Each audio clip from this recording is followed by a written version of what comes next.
And now we are pleased to welcome our second keynote speaker of the weekend, Christina Leaño.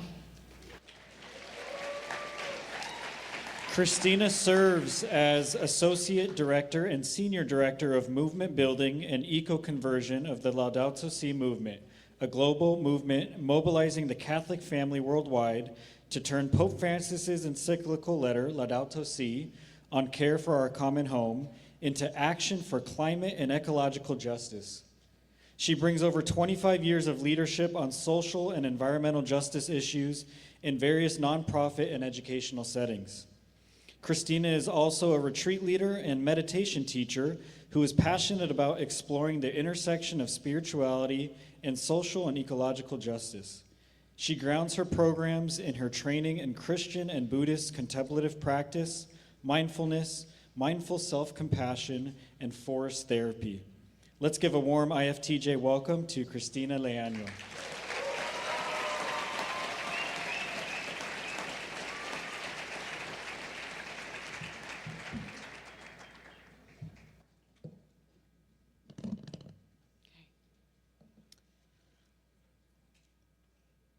So, about a month ago, my organization co-sponsored an international conference, Raising Hope, where we were blessed to have the presence of Pope Leo XIV attend.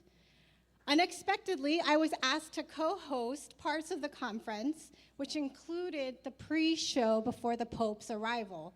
So there were about 1,000 people, less than this, very excited to see the Pope. And we were asked to fill in some time. And as a facilitator, my first instinct was, 1, let's do an icebreaker. And then 2, let's play 2 truths and a lie. And then I looked at the first rows of the conference and I saw bishops and cardinals. And I said, maybe not. But I thought this could be a really willing audience to play 2 truths and a lie. So if you're willing, I would love just to play a little bit. Is that okay? So for those of you who don't know this game, the way it goes is somebody offers 3 sentences, and you have to guess which is the lie. And I promise this is somehow linked to what pressing on is about. Okay, so here we go. So the first, I grew up swimming with alligators in Louisiana. I grew up swimming with alligators in Louisiana. Okay, number 2. I was a contemplative nun in the Redwoods of California. A contemplative nun in the Redwoods of California. And then the third, I have touched a 20,000-year-old glacier off the coast of Greenland. A 20,000-year-old glacier off the coast of Greenland. All right, so how many people think number 1 is the lie? Okay, how many people think number 2, the nun, is a lie? Really? Just kidding. And then how many people think number 3 is the lie, the glacier? Oh, it is pretty even. Okay, so the lie, I grew up swimming with alligators in Louisiana. So the lie is that I actually did grow up swimming with alligators, but in Florida. I know. So I grew up in northern Florida on a lake where there were alligators, manatees, and birds, and that will figure into what I'm going to share later. So what do all of these 3 things have in common? Nature and creation. And they are linked to the theme of this conference because as I've been meditating on how pressing on has to do with this ecological work that I've been doing, that my movement has been doing over the last decade, the first thing that came to mind was we do this work, we press on, because we listen to the voice of creation. We trust that God is continuing to speak through nature. So 10 years ago, Pope Francis released an encyclical, related to the environment. It was named earlier. Does anybody remember the name of the encyclical? Oh, I love it. This is such a unique crowd that knows the name of this encyclical. Laudato Si, on care for our common home. And as many of you are aware, it was the first papal encyclical focused on the environment, but built upon centuries of church teaching on our relationship with creation. And it clearly articulated that our calling as Christians included caring for the earth.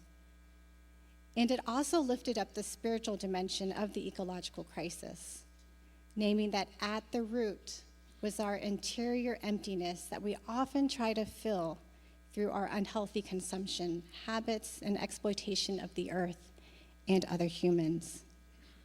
And so the movement that I'm part of, the Laudato Si movement, was founded to bring the encyclical to life, to inspire and mobilize the Catholic family to achieve ecological and climate justice and communion with people of all goodwill.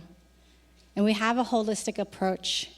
We do this through education, through a program called the Laudato Si Animators that has trained close to 19,000 people in 145 countries.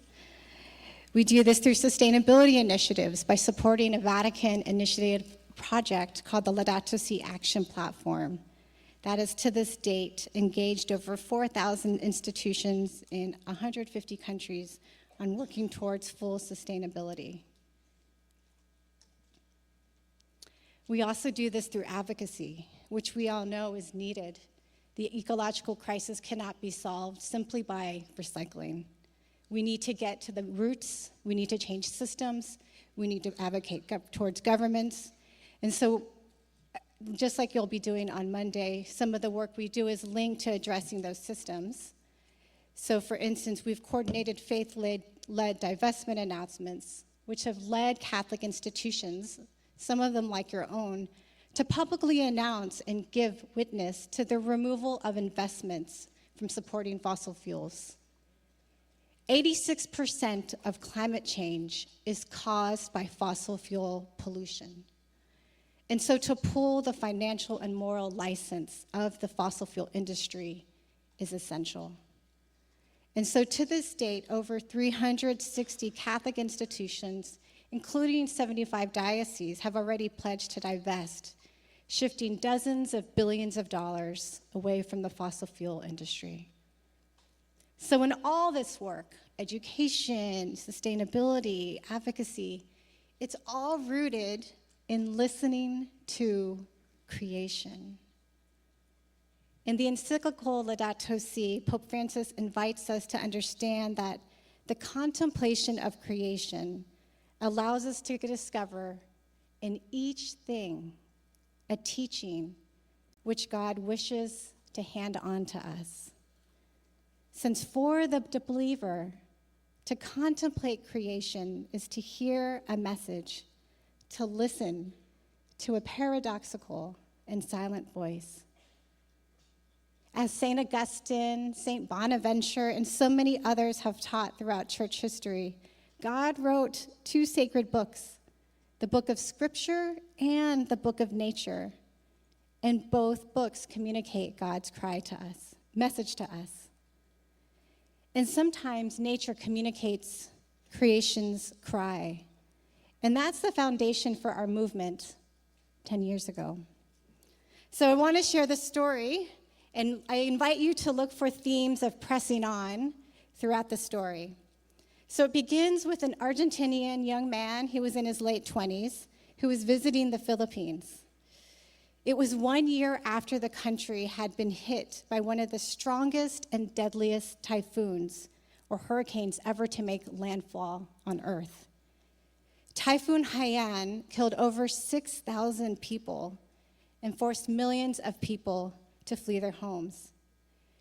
We know from science that one of the consequences of the climate crisis is the intensity and frequency of such storms due to the warming from greenhouse gases trapping the heat.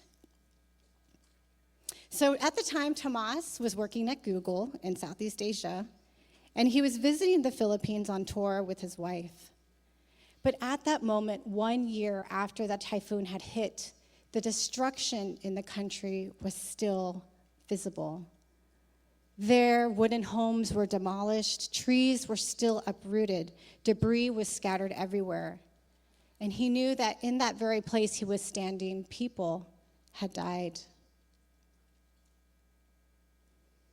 So prior to this, Tomas was not an environmentalist. Growing up in Argentina, he felt that the most important issues were those of poverty. He had founded a nonprofit for street children, but something in him shifted at that moment.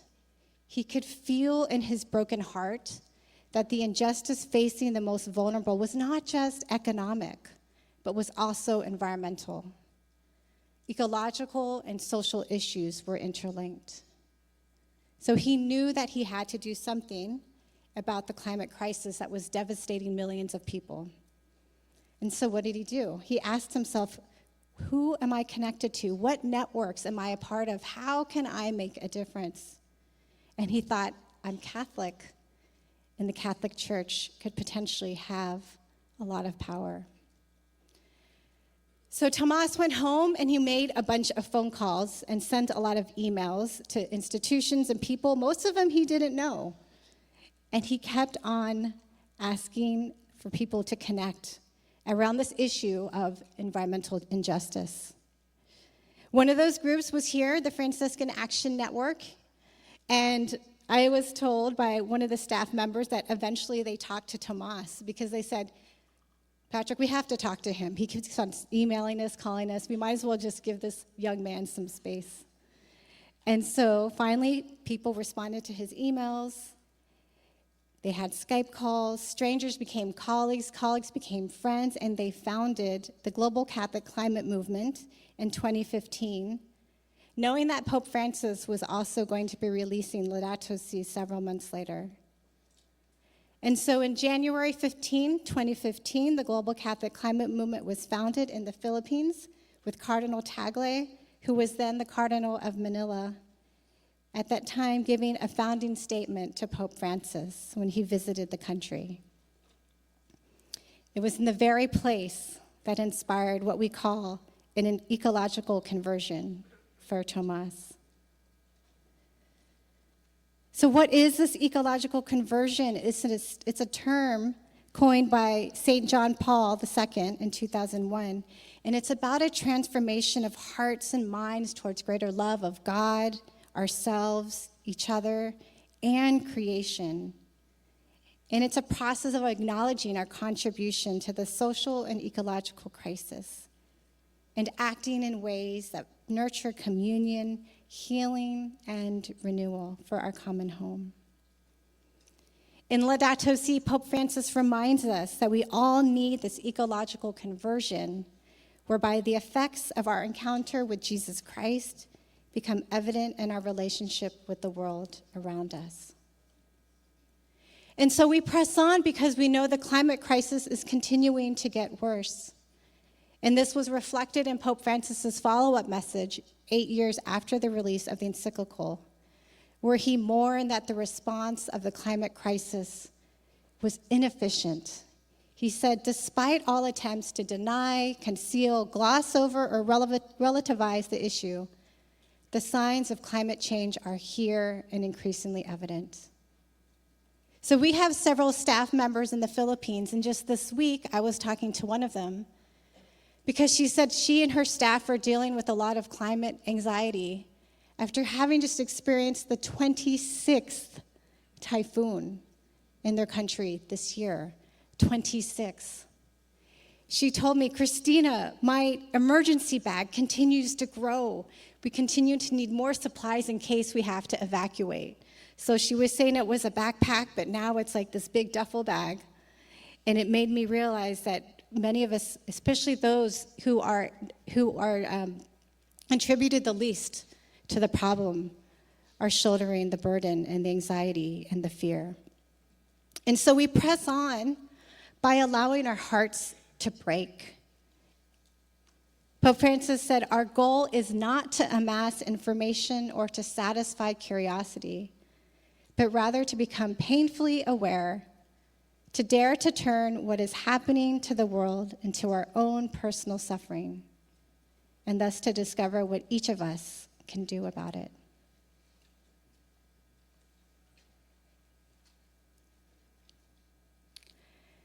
After college, I went to the Philippines myself as a volunteer, supporting a Philippine movement called the People's Task Force for Bases Cleanup. We were trying to get the U.S. government to clean up the toxic waste that they left behind in their former U.S. military bases of Clark and Subic, which were the largest U.S. military bases outside of the U.S. until their closing. Unfortunately, the U.S. did not follow any environmental practices when it operated, and so there was a lot of toxic waste that had been dumped into the communities. And those that were left behind were left with a lot of health problems, cancers, leukemias. And so we were organizing campaigns to get the U.S. to clean up. We had the documentation from Department of Defense documents. And about 25 years ago, I was here in D.C. at the State Department meeting with officials saying, you need to clean up. And they said, you're right, we do, but we won't. We don't want to open that Pandora's box. And the reason I was doing this work is because earlier in that year, I met with my colleague, Fina, whose father worked in the military base. And as a Filipino American, I said, what should I do? I was supporting her, meeting with base officials, helping in the community. But she said, go back home. Go back home and tell them what it's like here. Speak our stories, tell them what it's like. And so I think a lot about Fina's eyes as she's piercing them, my heart, asking that I share her story, which she isn't able to do here on this side of the ocean. And so we press on in order to advocate for those who are not able to do so in the ways we can. But as I continue to reflect on this theme of pressing on, I realized in our work, sometimes pressing on actually looks like taking a little bit of a pause. As I mentioned, in our work, we're inspired by creation. And when we look at creation, we know that creation also rests. There are ebbs and flows. We breathe in and we breathe out. There are rhythms, there are seasons.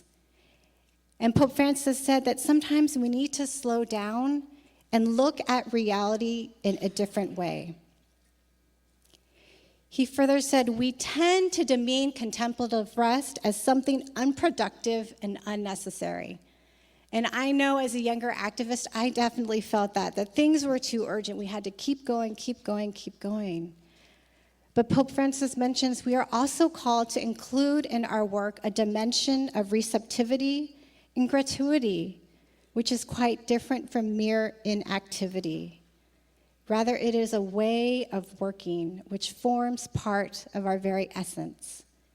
It protects human action from becoming empty activism. We are not called into this empty activism, so it is so beautiful to be in this space where we are nurtured by prayer, by silence, by song, by the invitation of relationship to ensure that the work we do does incorporate rest and does not turn into empty activism. In our movement, sometimes we try to call this contemplativism.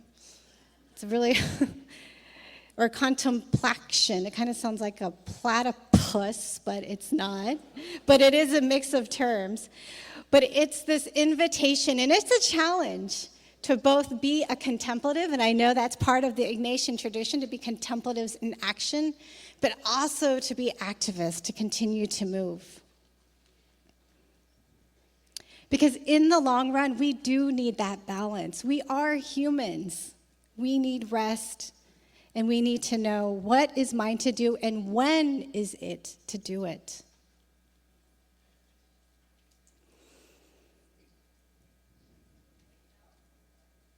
Creation can also help us when we're in the midst of desolation, when we find that rest because things are getting too hard. So a few years ago, I lived in Boston and was feeling, we love Boston, and we was feeling really weighted by the climate crisis. I was on a forest therapy walk in the Harvard Arboretum where I was invited to go talk to a tree. That's right, just find a tree, introduce myself, and talk to it. It's actually something I do quite a bit now. And when we talk about praying and listening to creation, we actually encourage people to do that. So I found a beautiful redwood, and I sat down, and I began to share about my grief about the climate crisis to this tree. At that point, I had a 6-year-old daughter who's now 12, Exhibit A. And I was overwhelmed by the inaction of our government, of governments, and what the future might hold.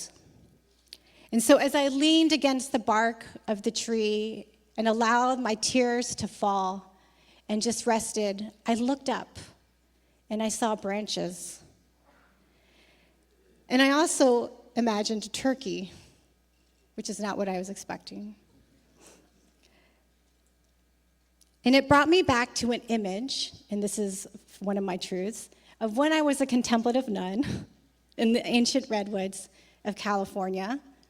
And side note, I actually met Father Greg Boyle there because he and some of his fellow priests visit the monastery. I don't think he remembers me, but I definitely remember him.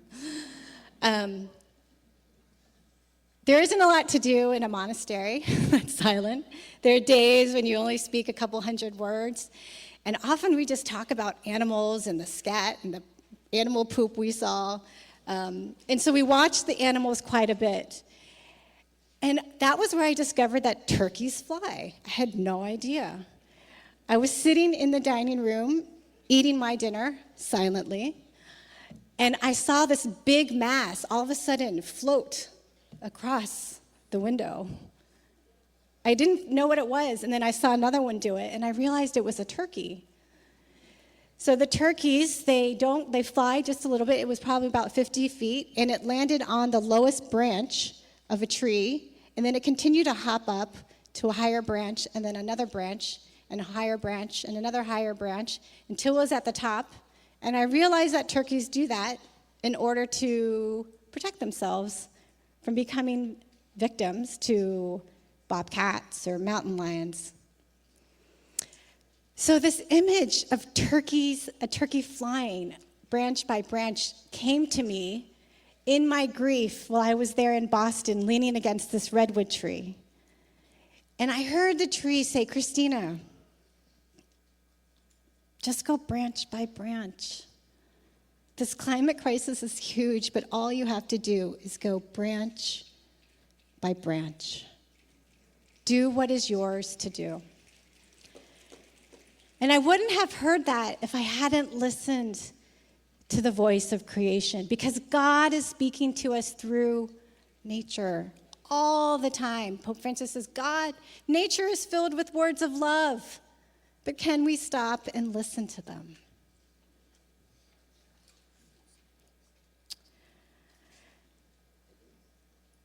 One of my dear former nun friends used to say, sometimes we read about something so much we think we're actually doing it.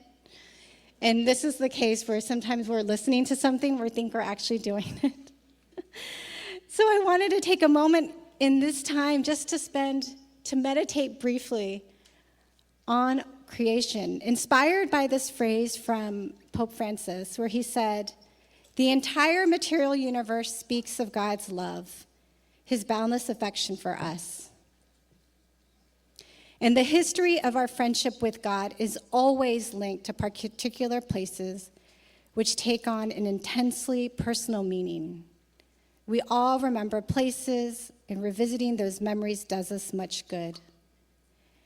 Anyone who has grown up in the hills or used to sit by the spring to drink or play outdoors in the neighborhood square, going back to these places is a chance to recover something of our true selves." So for me, often when I think about places that have special meaning, it is Florida, which formed me in swimming with the alligators and the manatees and seeing the great blue heron, watching the fiddler crabs, that ingrained in me my love for creation, which I continue today by trying to protect it. So if you're willing, I would love for us just to take a moment to turn inward. If it's comfortable, to close your eyes. If not, just soften your gaze. And to bring to mind a place in nature that is special to you. Maybe it's a place in your childhood. Maybe it's a place you've visited on a trip.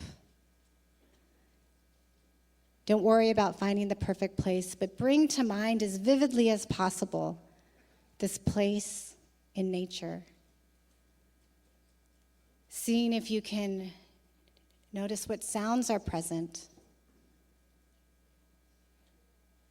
What smells do you smell? What do you see? What colors, textures?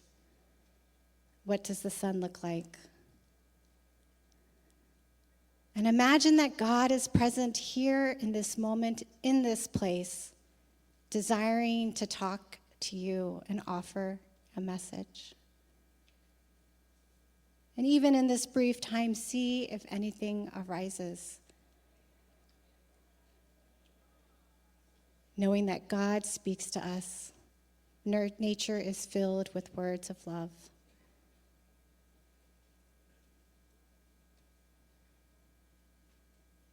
God is here.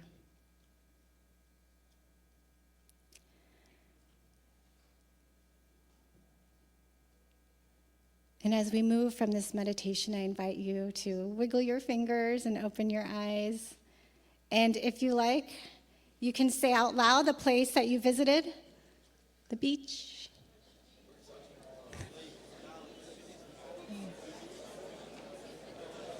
Yeah.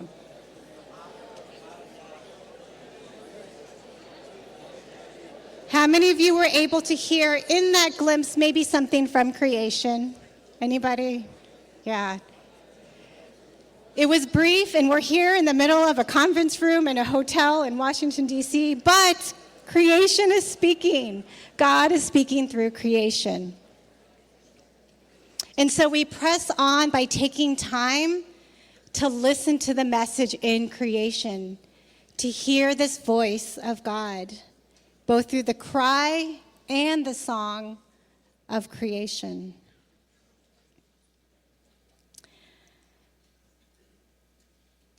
And so as I've been reflecting on this question of pressing on, and this has been going on for hours. I was at the Smithsonian Zoo yesterday looking at the pandas with my daughter, and I was thinking of this pressing on. And the more that I lived into this question, I realized, especially in our movement, and probably with all of us, we actually don't press on. It is God who is pressing on through us. Can we imagine that God, who is a God of justice, wants to press on through our consent, through our collaboration, to do things we could never imagine?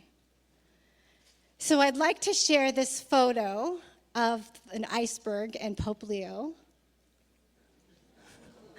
I don't know if you all have seen it, but this picture is a moment from this conference that my organization organized that we never would have imagined that this would have taken place.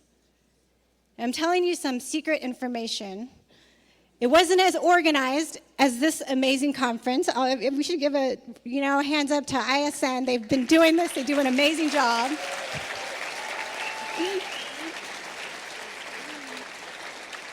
I've been hugely impressed. So this conference that we held in October was supposed to actually be very small. At the beginning of the year, it was just going to be a couple hundred people, pretty internal, some talking, maybe a statement. And then all of a sudden, Pope Leo XIV agreed to come to our conference. And then everything blew up because everybody wanted to be there. And we had a very teeny tiny conference team. And then the conference organizer had to leave a month before the conference was going to start. And one of the opportunities we had was this iceberg, which comes from a glacier in Greenland that already had split from the water. And I did touch it, so that's my other truth. I did touch this glacier at the conference. And it comes from this Icelandic-Danish artist, Olafur Eliasson, and our friends at the Fossil Fuel Non-Proliferation Treaty. And as I mentioned, it's 20,000 years old, and it was brought in to represent the cry of the earth, and it melted while we were meeting, and it was reduced to about half its size. And for those of us who were organized, when Pope Leo came and he blessed the iceberg, and this photo did go viral, it was celebrated as a representation that Pope Leo was continuing in the legacy of Pope Francis of lifting up care for creation as a priority for us as Catholics. But we also got a lot of pushback, or not us, but this picture, where people thought that this was some kind of pagan ritual, that the Pope, has he gone woke? And what is happening here? But one of the most ancient practices in our tradition, right? Blessing water in the form of ice, but we know from science that ice is water, frozen. And those of us involved would have imagined that this happened. And we often just say, oh my gosh, it's like the 5 loaves and 2 fish. It's like 5 loaves, like who would have imagined that this would have happened? It wasn't us. The Holy Spirit was present to allow this moment to occur. And having been involved with the movement for 10 years, I've seen these miracles happen again and again. And right now, the water melted, and we have some of it, like this, that's been blessed by Pope Leo, that's now gone around the world, and currently it's in Belém, Brazil, where it is blessing different events as part of the UN Climate Summit, where negotiators are still meeting about the climate crisis. But as we reflect on these moments, we know it is not us who are doing these things. We are collaborating. We are acting in humility. We are doing our best. We often make mistakes, but it is God who longs to press on through us. And so as you act, as you look around you, as you see your friends and your colleagues, part of the work is to see, where is God already pressing on? And where does God want to press on in my own life through my consent? And can you believe that God wants to do these amazing things if you're willing to take risks? And I've done things like stand in front of 1,000 people before the Pope comes and do an icebreaker that I never would have imagined. But it doesn't matter, because it is God at work in us right now, our God of justice who wants to see the beloved kingdom right here and right now through our collaboration. And so I want to end with this prayer. How many of you are familiar with the Romero prayer? Some of you, yeah, maybe not everybody, but this is an adaptation, a contemporary reimagining of the Romero prayer, originally written by the late Bishop Ken Utner of Saginaw and often misattributed to St. Oscar Romero. We know he actually didn't write it. And it was composed with those who care for our common home and all who labor quietly for ecological renewal. And it was adapted by one of my colleagues, Stephen Salito Fisher, who's the communications manager of the Laudato Si Action Platform. So I just invite you to pray this with me. Perhaps notice if there's a word or a phrase or an image that stays with you as I close. It helps now and then to step back and take a long view of creation. The healing of our common home is not only beyond our efforts, It is even beyond our sight. We accomplish in our lifetime only a small part of the great renewal that is God's work in the world. Nothing we do is complete. And that is another way of saying that the wholeness of creation always lies beyond us. No campaign restores every forest. No prayer cools every warming sea. No act of solidarity mends every wound of the poor or the planet. No gathering, however global, fulfills the dream of communion. This is what we are about. We plant trees whose shade we will never sit beneath. We tend the soils that others will harvest. We clean the waters, trusting they will flow clear again. We join the slow work of resurrection, the quiet mending of all that has been broken. We cannot do everything, and there is peace in knowing that. It frees us to do something and to do it with love and perseverance. It may be incomplete, but it is a beginning, a step along the way, a chance for the Spirit to breathe through our small acts and make them more than we could imagine.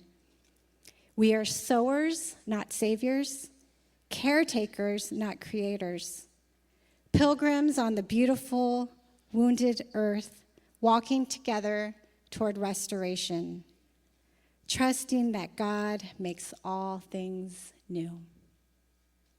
Amen. Thank you.